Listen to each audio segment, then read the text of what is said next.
Jeep sales plummet and it's not looking good. And artificial intelligence could wipe out numerous careers. Today, I read an article on yahoo.com written by Albertina Torsoli, Elizabeth Berman, and Gabriel Coppola, titled Stellantis CEO Struggles to Sell Jeeps in the Golden Era of SUVs. According to the author, the owner of the quintessential sport utility vehicle brand is having trouble selling Jeeps at a time when SUV demand has never been better. Well, my friends, I found this story to be really interesting because I was at an airport recently and there was a grass field full of Jeep vehicles. They still had the white plastic on the exterior. These were all brand new Jeep vehicles. I wondered why they were all being stored at an airport. In the past, I have read articles about vehicles being stored at airports and malls, but I never saw it for myself until this past week. I was really surprised by how many of these Jeep vehicles were lined up, row after row of Jeeps. Getting back to the article, the author said Stellantis stock plunged 40% from a record high reached in March. Jeep sales in the U.S. plunged 19% in the second quarter. A lot of this may be due to prices and interest rates. The author indicated Jeep and Ram have raised prices by 50% and 40% respectively from 2019 to the spring of 2024. Well, my friends, it appears consumers aren't standing for it anymore. While I'm sure there are some loyal Jeep fanboys who will pay whatever it takes to own one, there are other consumers who may look elsewhere. Just about every manufacturer these days has an SUV to choose from. Even Lamborghini has an SUV. I sat in one and I was not impressed by the quality. There was a lot of plastic on the inside of that Lamborghini. It's getting harder and harder to find nice sedans as manufacturers focus on SUVs and trucks. There were a lot of comments beneath this article. I'll share some of them with you. One commenter said, "Build as many as you want, but until you fix quality and reliability, nobody is going to buy. My 1998 TJ with a 4.0 and stick is bulletproof. Build that quality again and you'll have customers." The next commenter said, "Quite a few years ago, I bought a Jeep. Worst vehicle I ever purchased by far. I previously had a Chevy Vega, and the Vega was more reliable and held up better than the Jeep ever did. Now, I wouldn't take a Jeep if it were given to me. Worse than a Yugo." Another commenter said, "I was at the Chrysler Jeep dealer getting an oil change 4 months ago. Walking around the showroom, I was shocked at how expensive the Jeeps were. Grand Wagoneer was $115,000. This next commenter said, "Jeep is out of touch with its consumer base. The Jeep brand was built on simple principles: simplicity, ruggedness, and reliability. And this is where true Jeep enthusiasts remain. I am more than happy to revive the brand for a fraction of the cost, but Stellantis doesn't care about the consumer. They care about profits, and they will kill the Jeep brand chasing those profits." Government regulations also make it difficult for the Jeep brand to exist, but there is a way to balance regulations with the DNA of true Jeep.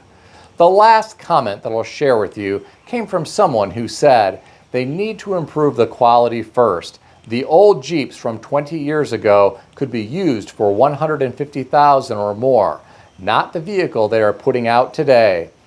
There may be fewer people who can afford an expensive Jeep in the future if AI wipes out some careers. I read an interesting article today on Yahoo Finance, put out by Business Insider and written by Jennifer Soar, titled, "AI could force 12 million workers to switch jobs in coming years, causing unprecedented competition."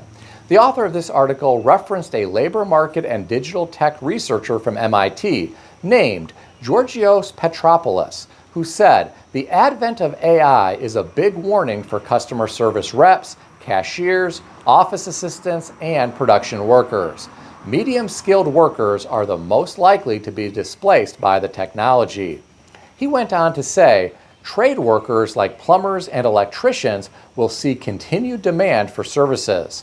Well, my friends, I think young people need to choose a career carefully. Personally, I've always felt like being a plumber or an electrician would be great careers that offer a lot of options. Plumbing is something that could be pretty recession-proof. People will always need water heaters replaced, garbage disposals replaced, faucets and toilets replaced, and there will always be broken or clogged pipes. You don't need a degree, and once you complete an apprenticeship program and get your license, you become pretty valuable. It's getting to the point where some tradespeople can charge whatever they want as long as they offer financing to customers. Few people know how to do repairs for themselves, and trying to get a contractor to come out to your house isn't always easy. Getting back to the article, the author referenced Quaylen Ellengrud, a director at the McKinsey Global Institute, who said by the end of the decade, the economy could lose 630,000 cashiers, 710,000 administrative assistants, and 830,000 salespeople. I worry about what some of these people are going to do. Some will be able to transition to other careers, but I'm afraid there will be people who lack the skills and education to find good jobs that pay a livable wage in our high-tech world. But what do I know? I'm just some guy on YouTube. What do you think? Share your thoughts in the comment section below. I want to provide everyone with an update about the homeless situation in California. Recently, I reported about California governor's plan to clear homeless tents and makeshift shelters throughout the state. I read an article on yahoo.com put out by the Associated Press and written by Jamie Ding titled, "Homeless People Say They Will Likely Return to Sites If California Clears Them Under Newsom's Order."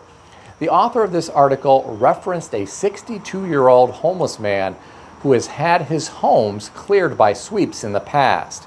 He said he is used to it because he has had to rebuild every time. The author said other people in these homeless encampments shared a similar sentiment because there is nowhere else to go. Well, my friends, my heart goes out to these homeless people. I can't imagine permanently living in a tent or makeshift shelter. I also can't imagine having that hauled away by the state with no other place to go. This has to be concerning for these people. Always keep in mind, these are humans. Some haven't always made the best decisions in life, but some have tried their best and they were still left with few options for housing. I don't think we should villainize these people, regardless of how unsightly these homeless encampments look. I'm not saying there aren't criminals or illegal people in some of these encampments. I'm just saying we shouldn't villainize these human beings as a group. What do you think about all of this? Share your thoughts in the comment section below. Please keep in mind that everything in this video is for entertainment purposes only, and nothing in this video is financial advice or advice of any kind. If you need advice, seek advice from a qualified professional in good standing who puts your interests first and foremost. If you enjoyed this video, consider subscribing to the channel. Please also consider sharing this video with your friends. I want to extend a special thanks to everyone who has subscribed to this channel. I want to also thank all of my channel members. If you would like to become a channel member, there is a link in the description beneath this video. You can read more about the different membership levels. Please also check out some of the great books that I suggest you consider reading in the description below. I've included Amazon affiliate links to these books. As an Amazon associate, I earn from qualifying purchases. Stay healthy and wealthy. I'll see everyone in the next video.